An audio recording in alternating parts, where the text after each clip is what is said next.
an indoor stadium today. Today is one of those days, Tori, and I like how you said happy game day. It almost feels like a holiday. Like every Sunday is a holiday throughout the NFL football season. But yes, we are very, very happy to be indoors, climate controlled. The sun is always shining here with the lights on in Ford Field because outside looking a little gloomy. Yeah, it feels like it's nighttime up here in the third floor where I'm at doing the pregame show. It's definitely a little dark outside, but we are bringing the sunshine here on this morning's pregame show ahead of this Week 10 game. Anthony, the players arrived here at Ford Field just a little bit earlier this morning. Let's take a look at that video. We've got players heading into the stadium, obviously all masked up and ready to go for this matchup between the Lions and Washington. Anthony, what do you make of today's game? Well, I think that, for the Washington football team, it's a team that's lost 5 straight road games dating back to 2019, and they've only averaged 17 points per game in those 5 losses. So I think that bodes well for a Lions offense that can get cooking at times. And I think if you're Detroit coming off the back-to-back losses to Minnesota and to Indianapolis, this is a really good game to kind of get things, back on track, get the train back on the tracks, if you will, against the team that's featuring Alex Smith at quarterback, who came in last week due to the ankle injury to Kyle Allen in a very difficult injury to watch.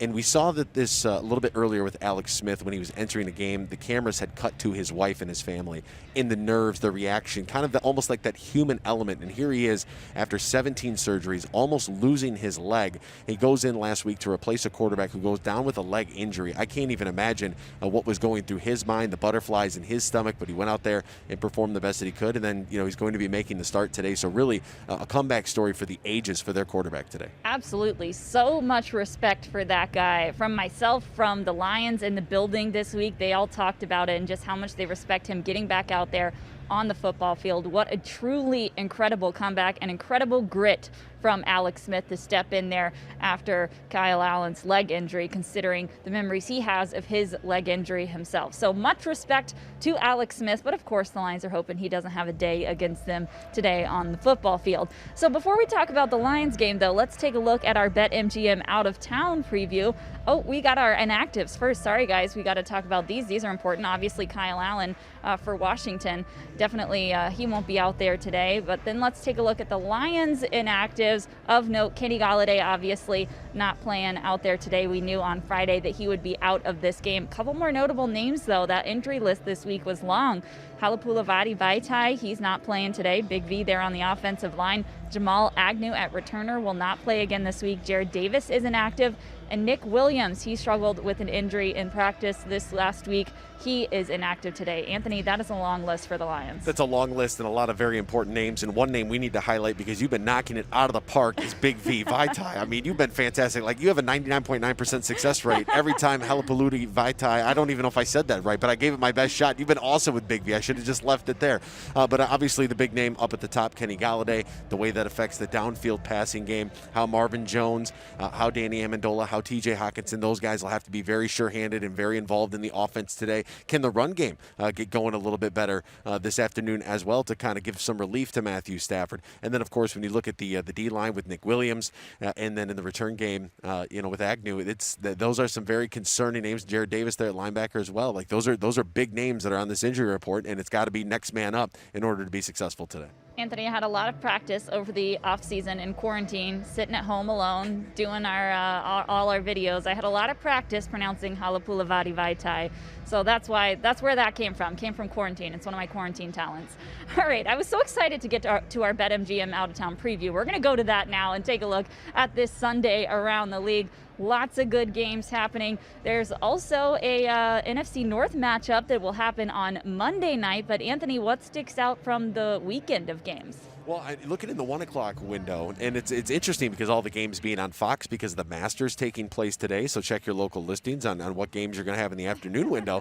But Tampa Bay taking on Carolina after what happened to Tampa Bay last weekend with a 38 to, I don't even know what the final score is, 38-7 or 38-3 to the New Orleans Saints. I mean, they got absolutely trounced by Drew Brees and company. This is a very big game against the team in Carolina that we're going to see in a couple of weeks right here at Ford Field. I think you look at Buffalo traveling from East Coast to West Coast, getting that 405 5 start against the Arizona Cardinals. What will Kyler Murray have cooking there? Big matchup in the NFC West between the Seahawks and the Rams. And then, of course, you have a little AFC North battle as well. Ben Roethlisberger going through a very similar situation that Matthew Stafford went through last week when having to try to work remote. Is he going to be available today against the Bengals? That's a very important game in the AFC North at 425. Well, crazy part about that Bucs-Carolina game is that the Bucs were delayed for almost 7 hours or so on Saturday with their flight to Carolina. They were stuck on the tarmac because of a plane issue, and apparently they didn't get into Carolina until a little bit before midnight. So that's a little bit of a crazy bit of adversity that team has to deal with before they play Carolina this week. Will be interesting to see how, if at all, that affects this game, especially because that's against the Lions' next opponent, who we will talk plenty about on our pregame show next week. All right, Anthony, it is time for what has become my favorite part of this show, where we look back at our fantasy picks from last week to see who won. I went Ben Roethlisberger at quarterback. You went Tom Brady. I took Terry McLaurin. You took Stephon Diggs.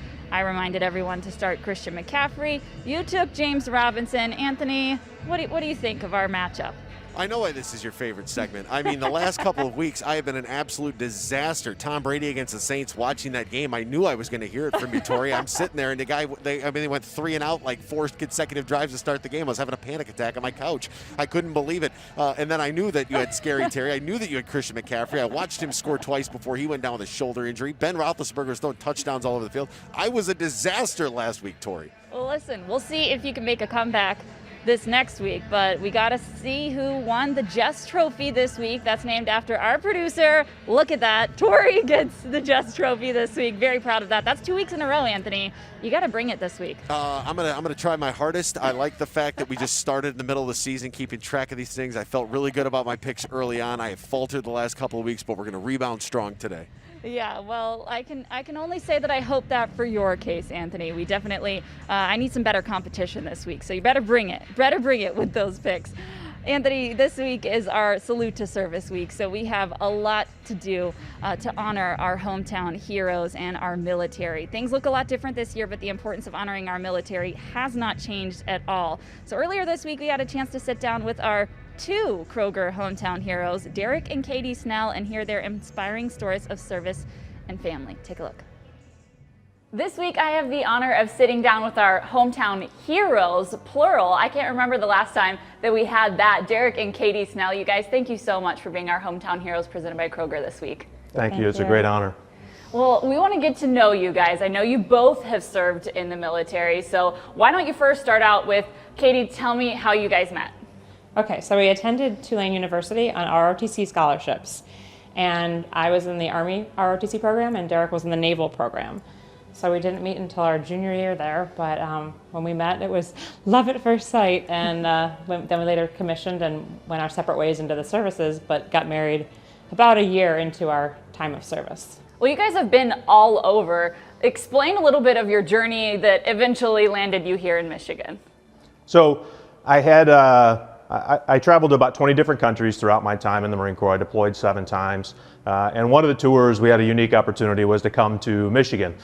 Katie's from New York, I'm from Illinois, but we really wanted to come back to the Midwest. I'm a lifelong Detroit Lions fan, so it just made sense for an opening in Saginaw with 1st Battalion 24th Marines, which is a reserve unit stationed here in Michigan. So from 2008 to 11, we lived here up in Saginaw, fell in love with the place. So when it came time to retire out of Quantico, Virginia in 2018, it just made sense to come back here. This is where we wanted to spend the remainder of our time. But how are you a Lions fan? You're not from Michigan, so explain to me how you adopted Lions fandom. So my father, not only did he get me into the Marine Corps, he was a Marine captain during a flame tank platoon commander in Vietnam. So that's how I ended up in the Marine Corps, is listening to his stories growing up and really liking that. But he also, even growing up in Illinois, he was a lifelong Lions fan. During the 50s, when the Lions were having an incredible streak of winning world champions, he made me a Lions fan, and it's stuck with me since then. What has it meant to you guys to be able to come here to Michigan and, you know, build a life here after spending so much time dedicating your lives to your service? It's been wonderful. It's been the first time that we haven't had to think about moving 2 or 3 years after we settled into the house. So now we have a house that we actually can look long term on what type of improvements we want to make that we can enjoy. But really just we love the Midwest. We love the people. Certainly, we're big Michiganders now. We love everything about it, and it's nice to be settled in one spot and know what's ahead for us. Katie, what has both of your times in the service meant to your family, and how has it brought you closer together and given you an appreciation for what the military does for our country? Well, I feel like anyone who's served and you get thanked for your service, you want to tell people it's our pleasure to serve. Because if you've decided to serve, it's very important to you as well. So I feel like everyone who we're friends and our families and the friends that are still serving, we all have a sense of pride about the service we've provided for the country, and also we are proud of the friends that are continuing to serve. So I feel like it's just an ongoing circle of appreciation for those that are willing to sacrifice. And the families that are in the military are all a very tight community. So we have friends all over the country that have been in the same situation, and we just all take up with each other and become a giant family. So, what does it mean to you guys to be selected as our Kroger Hometown Hero of the Week? It's a great honor. We're certainly humbled to be selected. It's something that, again, being a lifelong Lions fan, I've seen it over the years, and it gives you chills every time that you see it. So yeah, it's very humbling to be selected for it.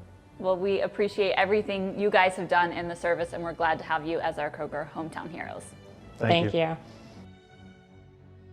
We want to thank Derek and Katie again for their service, and we look forward to having them back at the stadium soon. You can nominate your hometown heroes today at DetroitLions.com/hometown heroes. We'd like to take this time now to thank Crown Royal for being the presenting partner of this morning's pregame show. And fans, a reminder, make sure you tune into Fox 2 each Sunday at 10 a.m. for Lions Game Day Live. And turn on Fox 2 tonight at 11 to watch Sportsworks and Lions Game Night for a complete recap and interviews from this afternoon's game. If you're watching the Detroit Lions from their broadcast region, make sure you tune into your local Fox station to catch today's game, which is scheduled for kickoff at 1 p.m. Eastern Time.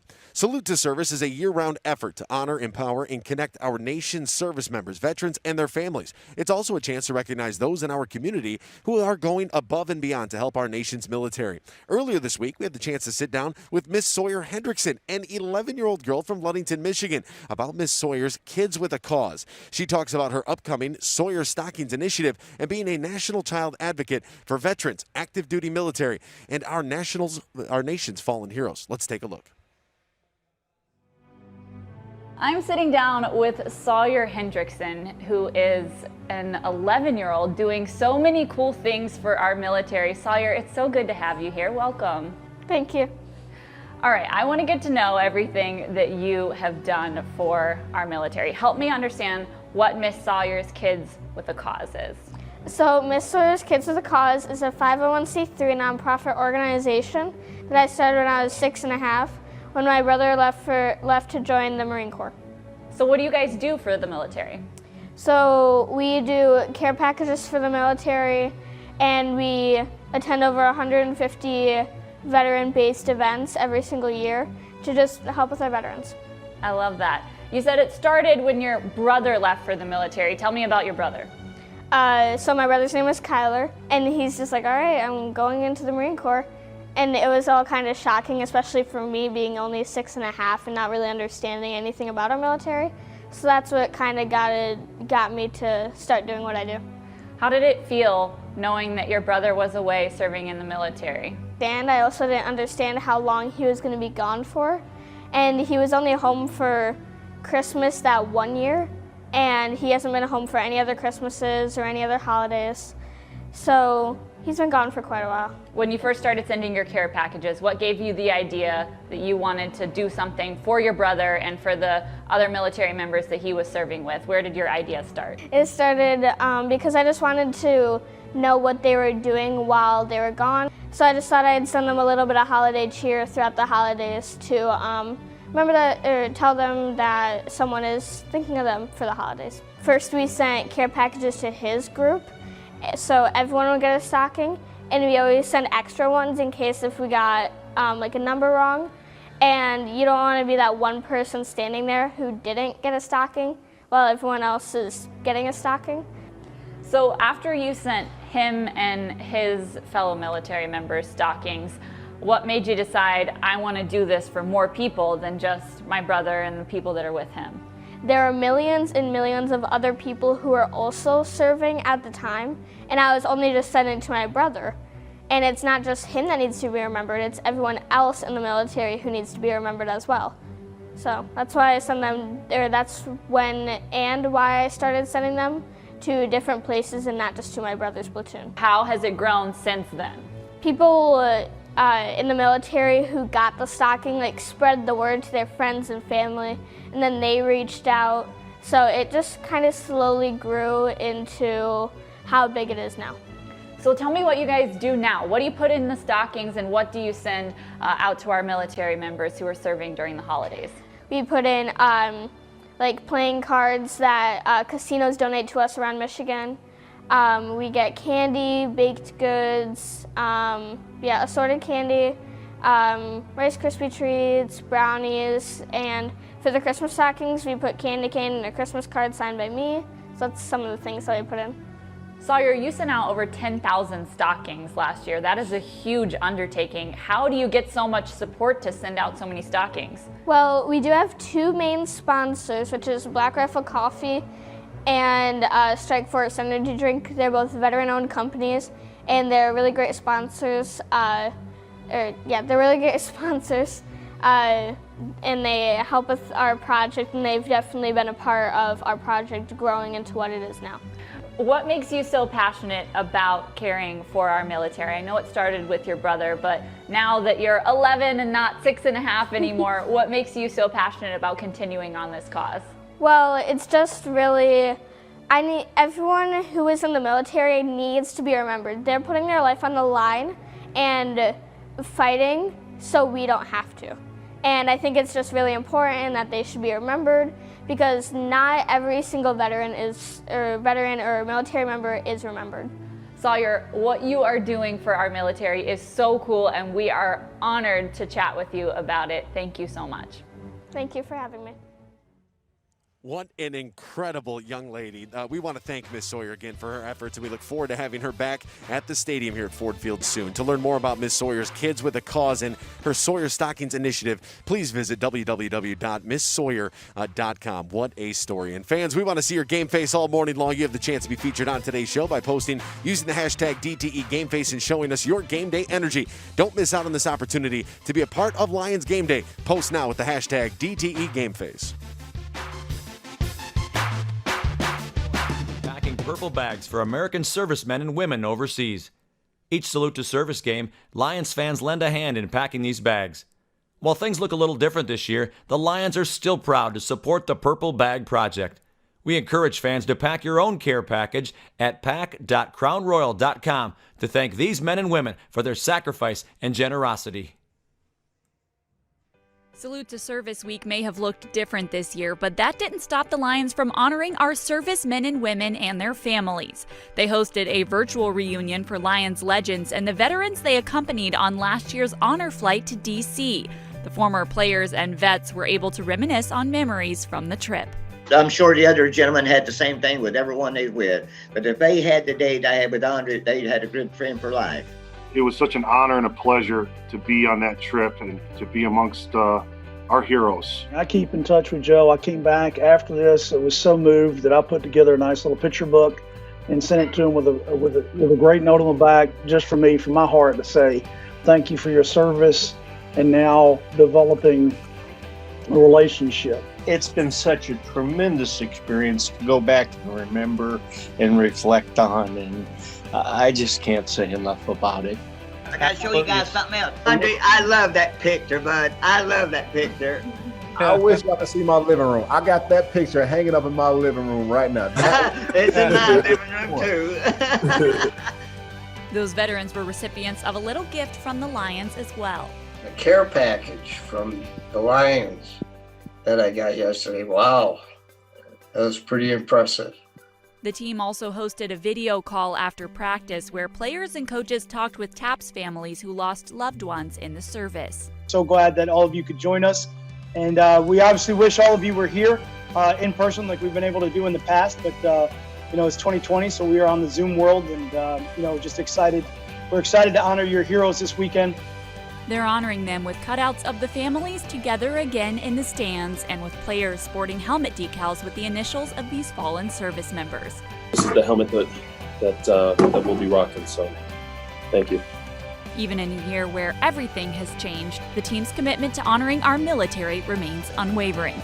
For DetroitLions.com, I'm Tori Petry. That honor flight the Lions did last year with veterans to Washington, D.C. was one of the coolest things I have ever seen. I'm so glad those guys got to reunite virtually this week. Welcome back into the Detroit Lions pregame show presented by Crown Royal. I'm Tori Petry up here in Club 200. And joining me down on the Henry Ford Health System update desk is Tim Twentyman from DetroitLions.com. Tim, lots to talk about with today's game. Welcome into the show. Thanks for hanging out. Hey, good to see you, Tor. Yeah, good to see you too. Well, we got to talk about the matchup that's happening on the field. We're going to start with the Lions offense. Players will be hitting the field for warm-ups here in just a few minutes. We'll be getting a few live shots of that in a little bit. But let's start out with Matthew Stafford. He had quite the week last week, just a crazy week leading up into the game. Things have settled down a bit for him this week, and he's been able to practice with his team. Yeah, what a tough week for him, being away from his family first and foremost. As a father myself, I know that would be really, really hard. And so, I thought, he was a pro's pro about it, did everything the right way and was able to play in Minnesota. Played okay. The turnovers, I think, is the big thing we continue to talk about with Matthew Stafford. And you see the screen there, the 14 touchdowns versus 7 interceptions. Now, a 2-to-1 ratio isn't bad, but to me, it's kind of where some of those interceptions are taking place, right? Yeah. It's 2 pick sixes, right, which you never want to see.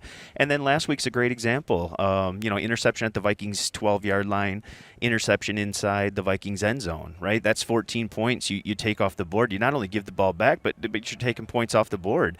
And that was a 14-point loss last week, right? So there's the difference. And so it's not just the interceptions themselves, but I think, in the Colts game, he threw one in the end zone too. And some of these have been down in opponent's territory where I think they just hurt you a little bit extra because you're not only giving away the ball, but you're taking points off the score too, Tori. Yeah, those were definitely tough interceptions last week. You guys are looking in at warm-ups right now, getting a few shots of some guys out there. Punter Jack Fox, Matt Prater, who Tim, I'm sure, is hoping to make some improvements this week. Yeah, a little bit weird with Matt. We've just gotten so spoiled here, I think. In his previous 6 seasons, he's never missed more than 5 field goals an entire season. And now he's missed 6 through the halfway point of this year. And so, we talked to Braden Coombs this week. He didn't seem all too concerned, same with Matt Patricia. They have all the confidence in Matt Prater, the way he works, just his confidence level. And so you're seeing Matt there going through his pregame routine. And look, like we said about Matthew, he's a pro's pro, right? I don't think anybody is more upset about missing field goals than Matt Prater is. He expects to make every kick. And now 3 of those kicks have been 55+, which are tough, kicks to make, obviously. But still, Matt Prater would tell you he's got to make every kick he goes out there do. So I would expect a bounce-back performance by him. I think he's been a little bit upset with his performance. Hasn't hit the last 2 weeks very well. And so I would expect, Matt being at home, comfort level with this field, everything that goes with that, I expect him to have a good game this week. Yeah, I definitely agree with you there, Tim. Matt Stafford there on the field as well. He's getting his warm-ups in. What do you feel like he needs to do today in order to improve off of his performance from last week? Well, he's got to stay upright first and foremost, and that's going to be a tough task. Obviously Big V's out today, so that Detroit Lions offensive line is shuffling things up, once again, which has really been the MO for them all year. But this is a terrific Washington front. You're seeing those guys run behind Matthew, and hopefully they're not running behind Matthew all game too. It's they got 27 tackles or 27 sacks, excuse me. That's 4th in the NFL. They got 7 guys, Tori, with at least 2 sacks, and so they can get after the quarterback. And this is the #1 passing defense in the NFL, allowing teams just about, I think, 185 yards passing per game. So it's a tough task, and I think it starts up front. You got to get those guys blocked. And then, guys like that, right? DeAndre Swift, Adrian Peterson, right? You can't become one-dimensional against a pass defense and a pass rush this good. So, those guys have to be good early in this game, I think. You can't put yourself in bad down and distance situations. You got to be able to run the football, a little bit better and be consistent with it. Then I think you've got some opportunities in the pass game. But it really, for me, it starts, you've got to be able to run the ball. You can't be one-dimensional against these guys today. Yeah, absolutely. A couple guys out there on the field that I want to talk about. You're looking at Danny Amendola. Maybe he gets a little bit more action in the return game today with Jamal Agnew out. Yeah, that's the expectation. We saw that when Jamal, went out last week as well. And so I would expect Marvin Hall to return kicks and Danny Amendola to return punts. And I think Danny Amendola in the slot, I think, is going to be key too. Without Kenny Galladay, he's inactive today. And so we've seen kind of the last couple weeks that Danny Amendola, you see the 25 receptions, 401 yards, 16 average, which is good for him in the slot. Normally, that's a shorter average you see, but his run after catch has been terrific, and I think it's really going to be down to him and T.J. Hawkinson today. That's at least what we've seen the past couple weeks when Kenny Galladay's been out. They've been using T.J. Hawkinson, who leads them in targets, receptions, touchdowns. You're seeing it there. He's been terrific in his second season. So those two guys for me, I think, are going to be key in this one. And Tori, those are the two Lions receivers also that average the most separation from next-gen stats from defenders. And so, I like that. Yeah, so those are the two guys that I think you see open most often. And what's a quarterback going to do, especially one that wants to get the hands out of his, or get the ball out of his hands, quickly today, is go to the open guy, right? And that's been Danny Amendola and T.J. Hawkinson the last couple weeks. That's a good stat, Tim. I like that one a lot. Thank you. You mentioned the line up front as well, missing Big V. We saw a couple shots of the offensive line warming up there. Frank Ragnow obviously going to be so important there at the center position. How do you see that line playing out today without Big V? Yeah, he's the key to it because it's communication, right? When you've got 4 first-round draft picks like Washington does along their defensive line, there's a lot of talent there, all right? And so your job is hard enough, so you can't have miscommunication, right? You can't have free rushers. You got to be good with some of their stunts and their games. And Frank's been great. You look at right there, 0 sacks allowed, right? And he's one of the top 5 centers in all of football by Pro Football Focus and some of the analytics. And so he's really been terrific in his 3rd season. And I think it all starts with him. You've got some new pieces up front like we talked about. Now, they're not new, but they're changing around, right? With Big V out, Joe Dahl steps in. And so it's going to be a different look than it was last week, and I think it's going to be really key for that guy right there to get all the communication right, get all those guys on the same page, because more than any other position, offensive line is about 5 guys playing as one, and it really starts at the center position with Frank Ragnow. Absolutely, and they have a huge challenge in front of them today with that Washington front 7. One more thing I want to touch on before we move on from the offense. You mentioned him a little bit, DeAndre Swift in the run game, but this is also what I've been calling the finale of Adrian Peterson's revenge tour this year. He's played every single one of his former teams. It ends today with Washington. Who gets more touches today, DeAndre Swift or Adrian Peterson? Well, I think it's going to depend, like we talked about before. I mean, you look at the statistics there with DeAndre, and he's been terrific. He's one of only 3 rookies that has that stat line, at least 250 rushing yards and 200 receiving yards. In his 5 touchdowns are I think, tied for 3rd among all rookies. And then you've got that guy who, it was funny, we've been on this revenge tour, right, with his former teams, with Arizona and New Orleans and Minnesota, but it seemed like he took this one and this release more personal than he had the others. And I think partly that was timing. They released him, a week before the season started. His family, he said, was on his way up to Washington. And so I think he took this one a little bit personal, and he made some comments in the Washington media this week that, they're going to regret, letting me go. Now, we saw that with Everson Griffin last week, and it didn't work out. But this is AP, and so, this is a pretty motivated guy, and to be in this league as long and doing it at such a high level as he has, he does everything right. And when he's pretty motivated, it'll be interesting, Tor. So I think we'll see, like we always do, it'll be Peterson and Swift. They'll get carries early on, and then the hot hand and kind of where the game is developing will kind of decide who gets the most carries from there. What are the odds, though, that he ends up on a team that plays every single one of his former teams, especially with how many different teams that he has played on, and, just a little past the halfway point of the season, too? That doesn't happen too often. No, you don't think he saw the schedule, right? It was like, okay, who do I get that's got all these? Oh, Detroit plays everybody. All right, no, it wasn't like that, but it's how the schedule worked out. Detroit gave him an opportunity to run the football and make an impact early on, and he's going to get that opportunity today, too, and we'll see if he can make a difference against another one of his old squads. All right, Tim, there's the defensive backs running out on the field. We'll talk about them in just a little bit. We'll be back right after this break. If we don't have live music, everybody will be lost. America's bars, clubs, and stages need our help. For each stream of this song, Crown Royal will donate to these cultural landmarks. Let's make sure they stay. All for leaving opponents in our dust, linebackers and cancer alike. All for believing in ourselves even when victory seems impossible. All for working tirelessly as one for the good of all around us. As the official healthcare provider of the Detroit Lions, Henry Ford Health System is proud to keep our greatest athletes and their biggest fans at their best. Henry Ford Health System, all for you. All right, Tim, we talked offense. It is time to talk about that defense. We just saw the DBs run onto the field there. They had an interesting week last week because they finally had everybody healthy, really for the first time since week 1. Desmond TRUFANT was back out there. Justin Coleman was back out there. What do you think we should expect from this DB group today against Washington? Well, it's good they're all going to be back out there again, this week as well. And I thought it was interesting. We talked about it before the game last week, not knowing just how Desmond TRUFANT and how they'd fix that or fit into that rotation at cornerback. And I would expect to see similar to what we saw last week, where Desmond TRUFANT, who I thought played his best game of the season last week, only gave up 1 catch all game. Yeah. Really, really good. Had a sack.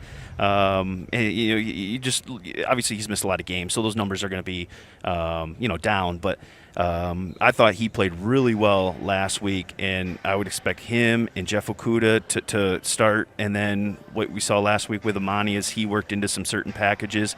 And it was interesting, too. He played 15 snaps on the outside, talking about Amani Oruwariye, but he played 11 in the nickel as well. And so they've moved him around, and I think they like some certain packages with him inside. And so he offers them a little bit of versatility. But just the way Desmond played last week, I would expect him to be back out there on the outside. You're seeing him there, and Jeff Okudah on the other side. And then they're going to start Justin Coleman in the nickel, but they're going to work Amani Oruwariye into the game, both outside and inside, in some certain packages. Well, it's interesting because Amani has a bigger body there to put in at the nickel position, so that makes sense why they would kind of switch things out with him and Justin Coleman. But it's tough business being inside there, right? Absolutely. You've got to deal with more of the field, right? You don't have a sideline as a defender there, and so that's why playing nickel in this league is so tough. But you're right. I think he's got enough quickness with that size to counter some things some teams want to do with some tight ends, and maybe he can be a little bit more aggressive with some slot receivers. And so they obviously like the matchup there.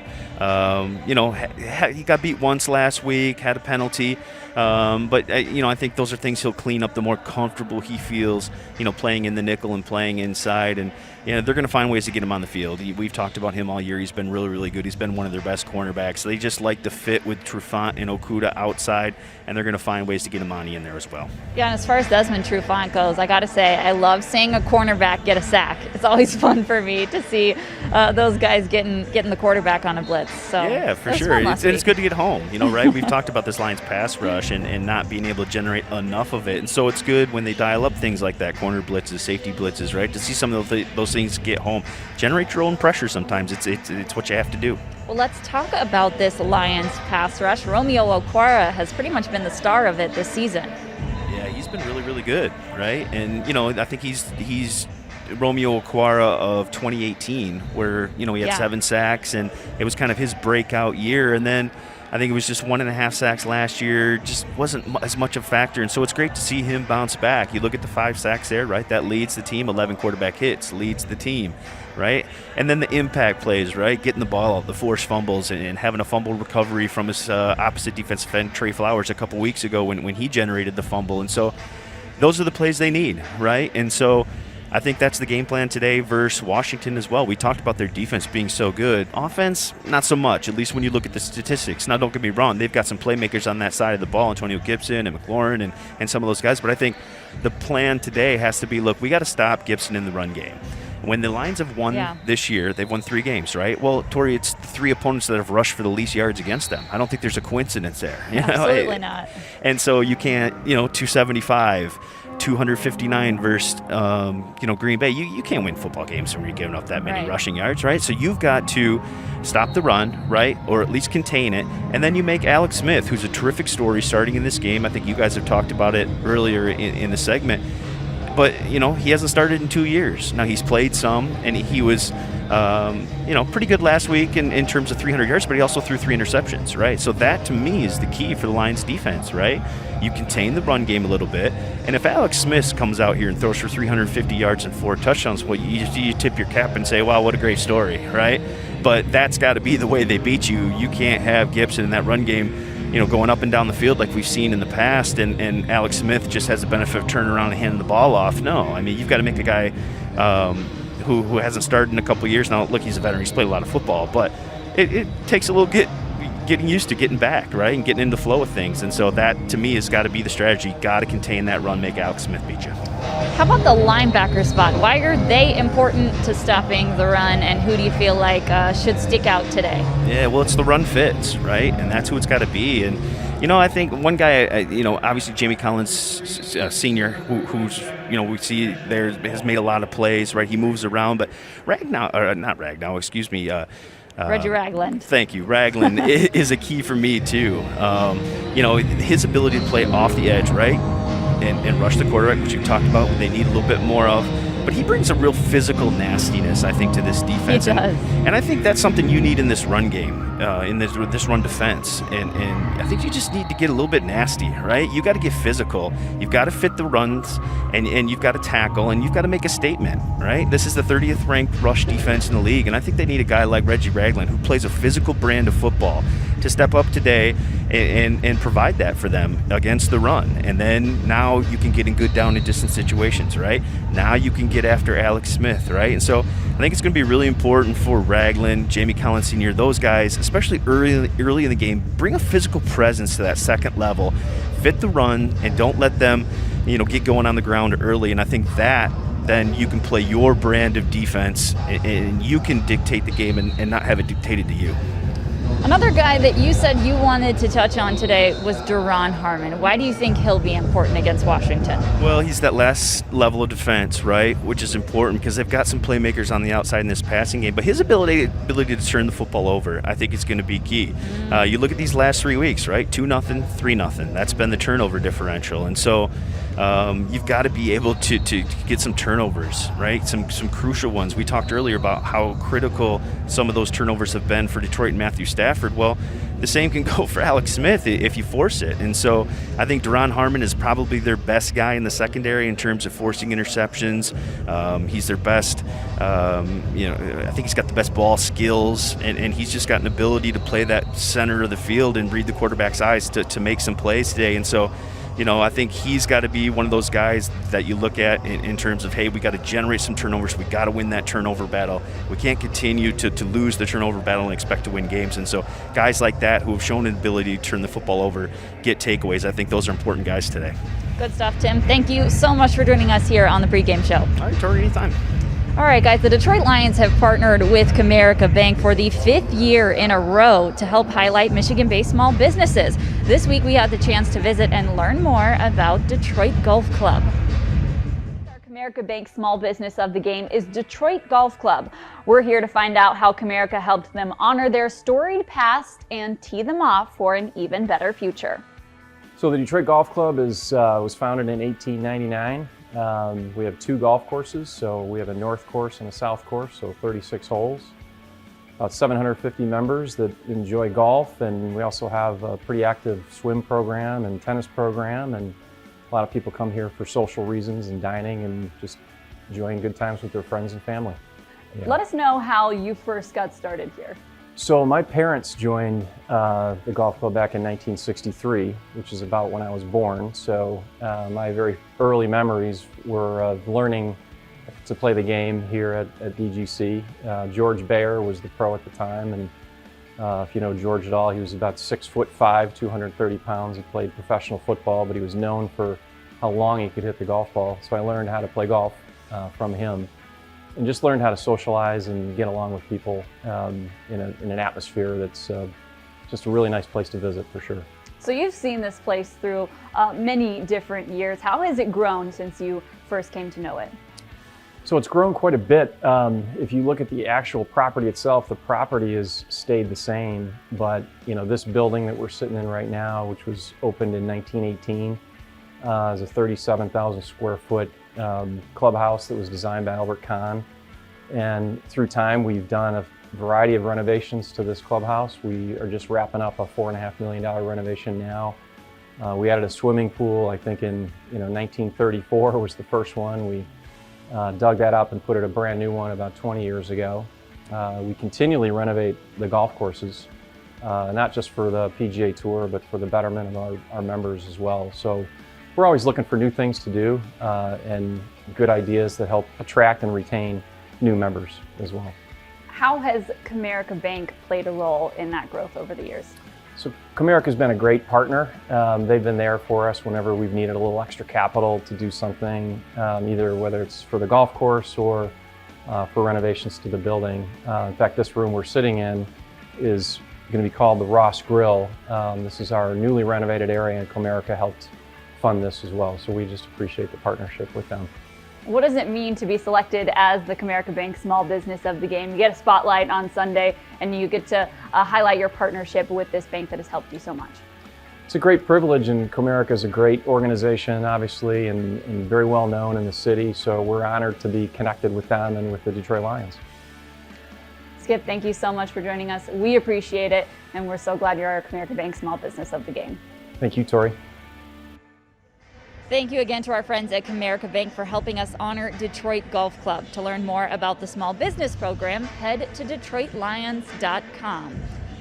It's week 10 and we are here at Ford Field previewing the Lions game against the Washington football team. The Lions will take the field at 1 p.m. for this game, but until then, I've got Mike O'Hara joining me down at the Henry Ford Health System update desk. Mike, thanks so much for hanging out with us on the pregame show presented by Crown Royal. You know, Tori, my Sunday would not be complete without hanging out with you, except for Thanksgiving Day. That'll be a Thursday.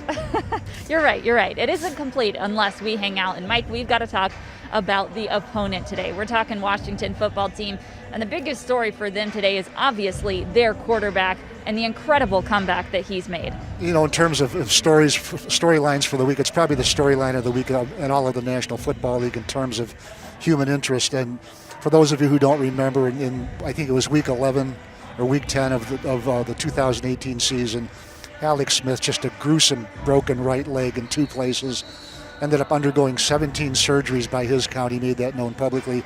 Almost died, almost lost his life in an infection in there. But here's a guy who persevered, like he has his whole career, by the way, Tori, as you know, and got back on the field. He's played in 2 games now for Washington this year, most recently last week, and more than what became more than a mop-up role when Kyle Allen went out for the season, apparently with an ankle injury, and played pretty well. Don't let the statistics fool you, though. Touchdown pass and the interception. He threw for more than 325 yards, or 320 yards, I should say. But also, the way he delivered the ball, Tori, and you can talk to people who cover that team and follow that team closely, he hits people in stride, he's accurate, he gives you a chance to catch and run. So he's more than a good story today. He's a good football player, a good quarterback. Yeah, you can't help but want good things for the guy, except unless he's playing the Lions, obviously. Well, good. Let's wish him the best of luck next week, okay? Right, that's certainly how Lions fans are feeling, but what an incredible story. Obviously, you do want good things for him after all that he has gone through, and last week he threw his first touchdown in 2 years. That touchdown was to Terry McLaurin there at the wide receiver spot, another Buckeye product, so we might see some Buckeye on Buckeye action today, Mike. That would surprise me. Just one more thing about Alex Smith, if I can. You know, he was drafted first overall in 2005, and in his career, he's had a winning record as a starting quarterback with the San Francisco 49ers. He had a winning record with the Kansas City Chiefs and made 3 Pro Bowls, and he was 6-10 as a starter for Washington when he went down. So here's a guy who knows how to win. In his last 8 seasons, he's had a winning 1-loss record as a starter. So beware of this guy. He's not just an old guy coming back from injury just because he likes to play. He's a good player. Well, it helps that you have Terry McLaurin to throw Absolutely. to. Scary Terry. He's been very good and underrated because he's playing on a team that hasn't won a lot of games. Well, he was also underrated coming out of college. And I talked to Amani Oruwariye, the cornerback for the Detroit Lions, because their careers, overlapped. Amani was a starting cornerback for Penn State, came out the same year as Terry McLaurin did. Both of them were draft picks in 2019.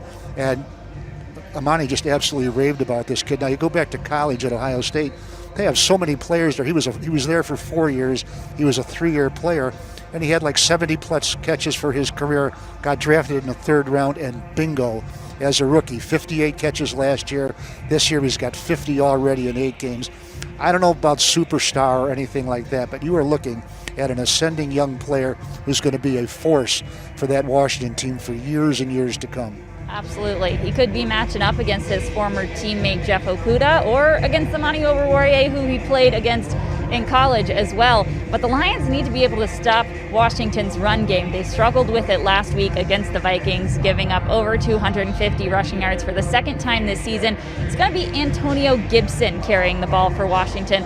What are they up against in him? Well, first of all, he's not Dalvin Cook, but nobody else is. Now, he might be right now the best running back in the National Football League, talking about Dalvin Cook. But Antonio Gibson was not really a featured player at Memphis, but when he got the ball, you know, as their head coach Ron Rivera said in his Zoom interview with the media during the week, in college, if you looked and saw what he did per catch and per reception, he really was a productive player. And he's already continued that. Tori, as you know, he's got, let me read my notes here, he's got 90 carries for 391 yards and 5 touchdowns. He gets the ball in the end zone. And he's also been a pretty effective wide receiver. I think he's got 23 catches. They don't use him a lot in that area, but 23 catches in 8 games. You're talking about the 50 catch range for the season. So certainly he's able to do multiple things for that team. Absolutely, and the Lions are definitely going to be keeping an eye on him today. You know who else they've got to keep an eye on is this entire Washington defensive line. I mean, we've got a list of names here that we could go on and on about, Mike. Who do the Lions need to pay attention to on that line? Everybody. You want me to narrow it down to 15 or 20? No, to 5. Well, they've made a big deal about them having 5 first-round draft picks on their defensive line, and it really goes back to 2011 with Ryan Kerrigan, who's drafted, deep in the first round out of Purdue, and he's been a good player his entire career. He's the franchise leader in career sacks, and he's sort of back at it again. He's already got 4.5 sacks. And then a couple of the young guys too. Chase Young out of guess where? Ohio State. They seem to get the great players there every year, but Chase Young's already got 3.5 sacks. He's only played 7 games, and their leader is a kid, Montez Sweat. He had 2 first-round picks last year. They used the first one for Dwayne Haskins, who really hasn't panned out yet. But Montez Sweat was drafted 26th overall. He had 7 sacks last year, and he's got 5 already this year. Really an impact player.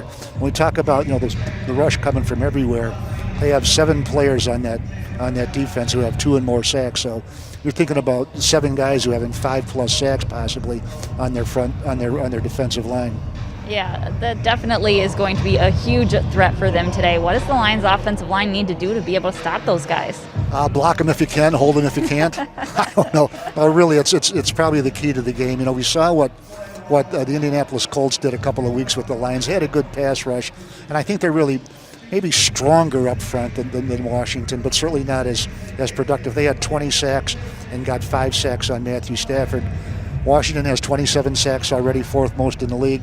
27 is more than 20, so you might just numerically, mathematically and all, you might just think this would be a tougher test for the Detroit Lions blocking Washington than what they tried and didn't do so well 2 weeks ago against the Indianapolis Colts. But look, it's a week-to-week proposition. There's nothing, matchups make pro football, and there's nothing to say that the Lions might have a matchup against their offensive line that they like, or maybe a package of plays that gets them back on their heels and doesn't let them just rush the passer all day.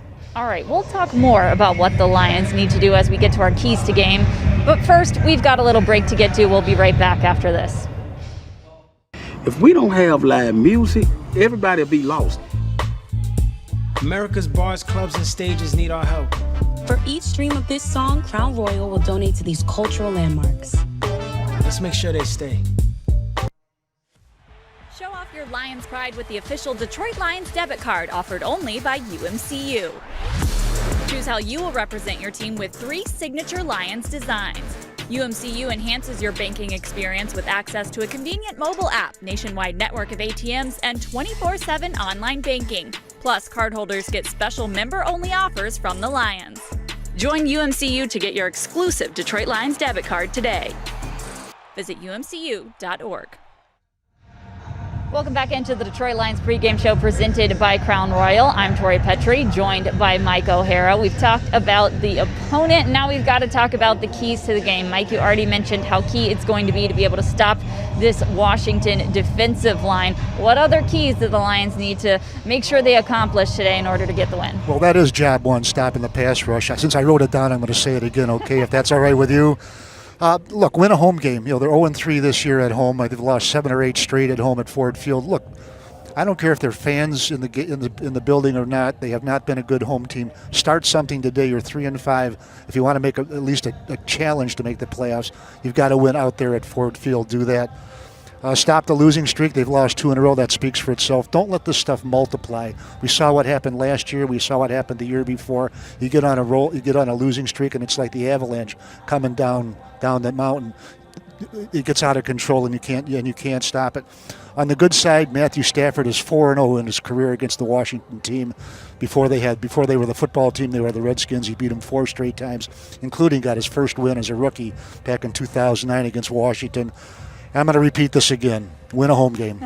I mean it. I'm not kidding. The important stuff. Yes, Mike, thank you so much for sharing your keys to the game with us. We appreciate you hanging out on the Pregame Show. All right, Tori, thanks for having me. Well, you know who else deserves our thanks? It's teachers. They deserve it more than ever this year. And this season, we partnered with Campbell's Chunky to honor Michigan teachers and thank them for their dedication to students. Last week, we had the chance to talk with our champion of the game, Amanda Mobley, and hear about her teaching experience. Take a look. Champion of the game fueled by Campbell's Chunky this week is Amanda Mobley. Mrs. Mobley, thank you so much for joining us. We are so honored to have you as our champion of the game. Well, I am honored to be here. This is quite exciting.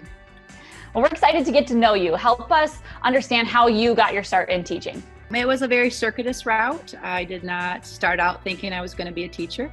I was tutoring English. Through time and working with kids, I became a camp counselor just to see if I really liked it or not, and I did. And I switched majors, transferred to Eastern Michigan University, where I ultimately got a fine arts degree in teaching certification, and here I am 25 years later, still doing it and still loving it. What makes you so passionate about teaching art? I think it's the kids. It is a thankless job, but there's been enough thanks through the years that keeps me going. But as a subject that people are uncomfortable with, even though most of us like art, we enjoy looking at it, we feel uncomfortable making it. And so students walk in with a mindset that they can't. And so I always use the analogy that you don't get good at sports by not practicing, and art is the same skill set. And so what's awesome for me and keeps me going is these kids, they come in thinking they can't, and I send them out knowing they can. And I changed that mindset that I hope transfers into other areas of their life, that you can do it through hard work and belief that you can do it. And that's in all aspects of your life. Well, it's clear that you're making a real impact in your community as a teacher. So what does it mean to be selected as our champion of the game this week? When I saw that, first I got a little teary-eyed. It means a lot on a couple of levels. Number one, the person that nominated me herself does a lot for our school. So it's kind of like the irony there that you're nominated by a person that also works hard. So I really enjoy that. And like I said in the beginning, it is a thankless job. We don't do it for the thanks and the accolades. We do it because we feel either driven or it's the right thing to do to raise the next generation to think about others. So being able to share this, that, teachers, I don't want to just say teachers, but all staff members in schools really care about kids, and we really are trying to help them, to navigate this crazy world that we live in. So I'm honored, I'm thrilled, I'm excited, and I hope my message gets out there to others that, we can do good things when we work together and stay positive. Well, consider this a hearty thank you from the Lions and from Campbell's Chunky. We so appreciate the impact that you're making. Thank you. We want to thank Amanda again for her dedication to her students and wish them all a successful 2020 academic year. You can nominate your champion of the game today at DetroitLions.com/champion. To take this time once again to thank Crown Royal, the presenting partner of this morning's Detroit Lions pregame show. Make sure you tune into the home of the Detroit Lions after the game, WJR AM 760, where you get all the latest info on the game, plus hear from Coach Patricia and many of your favorite players. That's the Lions postgame show on WJR AM 760, the radio home of the Detroit Lions. This season, there are even more ways to get into the game thanks to Lions Bingo, presented by BetMGM. Lions fans can play along for free all season long for the chance to win great prizes, including the grand prize each week of a weekend stay at an MGM Resort's location. Just download the Lions mobile app and register to play Lions Bingo each and every week. Play along during the game, and once you hit bingo, you score courtesy of our friends over at BetMGM. Learn more and lock in your Lions Bingo board today before kickoff by visiting the official Lions mobile app now. And all morning, fans have been showing and submitting their photos of their game face energy using the hashtag DTE Game Face, and you can see fans from all over are prepared. They're ready to go for today's game. Thanks again to all of our fans who were a part of today's DTE Game Face. It is time for our competition for the Jess Trophy in fantasy picks. We're going to see if you can do a little bit better this week and take a look at our picks. Who are you taking at quarterback? All right, let's go. Flip the card. Quarterback, it's going to be Kyler Murray. We're going out to Arizona. I love Kyler. Buffalo's been really good this year, but they've struggled against quarterbacks. Okay. Murray, a lot of touchdowns. All right, I am picking Aaron Rodgers, who plays at Jacksonville today. I don't think anything else needs to be said besides it's Aaron Rodgers and it's Jacksonville. Let's move on to the wide receiver position. Who you taking? Wow, I was really surprised that you just said that right there. I'm going to go with Robert Woods. He's going to have a big game today against Seattle. The Seahawks rely too much on their offense and Russell Wilson. Robert Woods torches the defense today. All right, I'm going with a pick around the division. Again, Allen Robinson, who plays at Minnesota. Minnesota has allowed a league-high 16 touchdowns to wide receivers this year. So that's why I'm going Allen Robinson. Who are you taking at running back? All right, let's go to the running backs. Let's go ahead, flip the card. Let's take a look. This is a big surprise. I know a lot of people are going to be really shocked. They're going Aaron Jones again because you said it. They're playing Jacksonville. He has a big game and takes away from your quarterback. Well, we've made a lot of divisional picks in this fantasy selection here, but I'm going Nick Chubb. He's making his return for the Browns today, and they are playing Houston, who is last in the league versus the run this year. All right, now we got to pick our Lion of the game. Anthony, who's it going to be for you? I'm going to go with DeAndre Swift. I'd like to see him get a lot of touches today against this Washington front four. Got to isolate Chase Young, double team him. Big game for DeAndre. All right, it'll be interesting to see whether it's him or Adrian Peterson who gets the picks. I was tempted to go with Peterson, but I decided don't overthink it. I'm going to go with Marvin Jones Jr. No Kenny Golladay again this week, so I think Marvin Jones has another good game today. So that's who we're taking in fantasy, Anthony. We'll see who gets the Jess Trophy next week. I'm going for 3 in a row. Hopefully you can give me a little bit better competition this week. I'm going to try my best. Or I hope they try their best. I'm not really going to do anything. All right, Anthony, thanks so much for hanging out with me on the pregame show. Always appreciate chatting with you. But for now, it's time to go to our projected starting lineups presented by Ford. We're going to go through this offensive line here. You've got Taylor Dacker at left tackle, Jonah Jackson left guard, Frank Ragnow at center, and Ode Ibushi at right guard, Tyrell Crosby at right tackle. Then we take a look at the backs and receivers. Obviously, Marvin Jones Jr. at wide receiver, TJ Hawkinson at tight end, Adrian Peterson at running back, Danny Amendola at wide receiver, and Mervyn Hall at wide receiver. Finally, since we're talking offense today, you know who it is. Number 9 at quarterback, Matthew Stafford. Those are your Ford starting lineups. Guys, we're excited to see this game today against the Washington football team here at Ford Field. We'll see if the Lions can get a home win here in Detroit. Thank you so much for hanging out with us on our pregame show presented by Crown Royal. Don't forget to tune into the game. It starts at 1 p.m. Check your local listings if you're in the Lions broadcast area to catch this game on Fox. Make sure you can come back here after the game and hang out with us for our postgame show, also presented by Crown Royal. Enjoy the game, guys.